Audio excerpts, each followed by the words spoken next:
भगवान राम, मुझे नहीं लगता कि वो किसी राजनीतिक पार्टी की बपोती हो सकते हैं। क्या आपको लगता है कि कांग्रेस कहीं ना कहीं उस तरह से काउंटर करने में विफल रही, जिस तरह भगवान राम का मुद्दा बनाया है बीजेपी ने, इस तरह से अभी तक संगठन नहीं बना है, तो कहीं अब कांग्रेस ये तो नहीं सोच रही कि संगठन बनने के बाद ज़्यादा नुकसान होगा? जल्दी बनना चाहिए, हमें विश्वास है जल्दी बनेगा। देखिए फूट तो है ही, चाहे आप जो मर्जी कहें। देखो अपनी अपनी बात होती है, अपना अपना प्रभाव होता है सब नेताओं का, तो इसको आप मीडिया वाले फूट कह लेते हैं। जो भी अपनी बात उठाना चाहता है उसको लाठियों की बरसात मिलती है।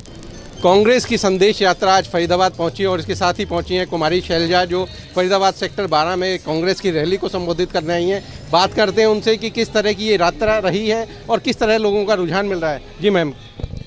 जगह जगह हम पहुँचे हैं और तकरीबन पूरे हरियाणा में ये हम राहुल जी का और खड़गे जी का संदेश लेकर, जो राहुल जी ने न्याय यात्रा शुरू की है, वो संदेश लेकर हम हरियाणा में जा रहे हैं। लोगों का बहुत रुझान है, लोग बदलाव चाहते हैं और हमें विश्वास है कि इस बार सबकी मेहनत रंग लाएगी और लोगों का जो मोह भंग हुआ है भारतीय जनता पार्टी सरकार से, केंद्र की है, राज्य की है, इस बार 10 की 10 सीट हम जीतें, ये हमारा प्रयास है। अच्छा मैम, कांग्रेस जो बीजेपी है लगातार ईडी निशाने पर ले रही है विपक्षी नेताओं को। केजरीवाल हैं, हुड्डा हैं। देखा कि ईडी, सीबीआई, आईटी ये ऐसे इनके हाथ में हथियार हो गए हैं कि इनका चाहे मीडिया के साथी हों, चाहे पॉलिटिकल लोग हों, चाहे जो इनकी भाषा ना बोलें, इनसे भिन्न विचार रखते हों, वो हर एक को ये टारगेट करने का प्रयास है। हेमंत सोरेन को हाल ही में आपने देखा क्या तमाशा हुआ है, वहाँ सरकार भी नहीं बनने दे रहे। तो ये इनका लोकतंत्र को कमज़ोर करने का प्रयास है, क्योंकि चाहे मीडिया है, चाहे हमारी जुडिशरी है, चाहे हमारे जो राजनीतिक सिस्टम है, इनको सबको कमज़ोर करने का प्रयास है। अच्छा मैम, राम मंदिर एक बड़ा मुद्दा बनाया है बीजेपी ने, क्या उसका फ़ायदा आपको दिख रहा है कि बीजेपी को मिलने जा रहा है? मुझे नहीं लगता, क्योंकि देखो राम मंदिर एक ऐसा मुद्दा है और भगवान राम, मुझे नहीं लगता कि वो किसी राजनीतिक पार्टी की बपोती हो सकते हैं।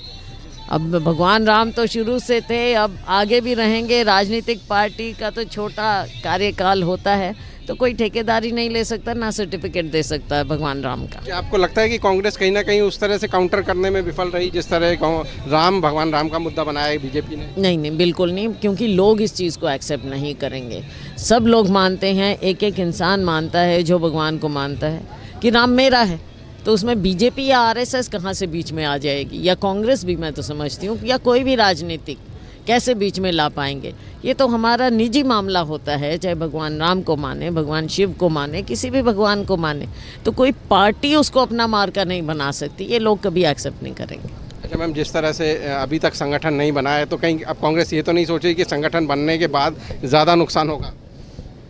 जल्दी बनना चाहिए, हमें विश्वास है जल्दी बनेगा। क्योंकि जिस तरह से अभी तक भी देखिए फूट तो है ही, चाहे आप जो मर्जी कहें।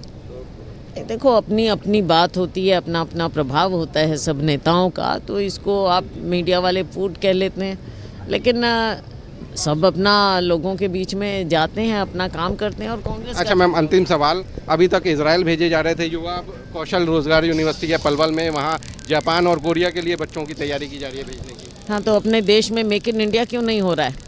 अपने देश में क्यों नहीं हम उनके लिए रोज़गार के साधन तैयार करवा रहे?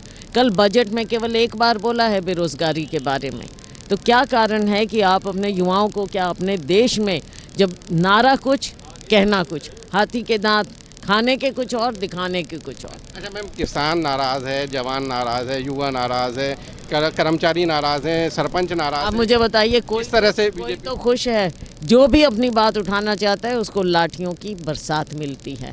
तो ये सब चीज़ें याद रहेंगी। आप लोगों के लिए क्या संदेश देंगे? हमारा संदेश यही है कि कांग्रेस पार्टी के साथ, राहुल जी के साथ जुड़ें, उनका संदेश समझें। लोगों को हमने न्याय दिलाना है और आगे कांग्रेस ही न्याय दिलाएगी। धन्यवाद। तो ये थे हमारे साथ कुमारी शैलजा, जो कह रही थी कि कांग्रेस का नारा है न्याय दिलाना, और इसी को लेकर वो संदेश यात्रा कर रही हैं। हरियाणा तक के लिए फरीदाबाद से सचिन गौड़।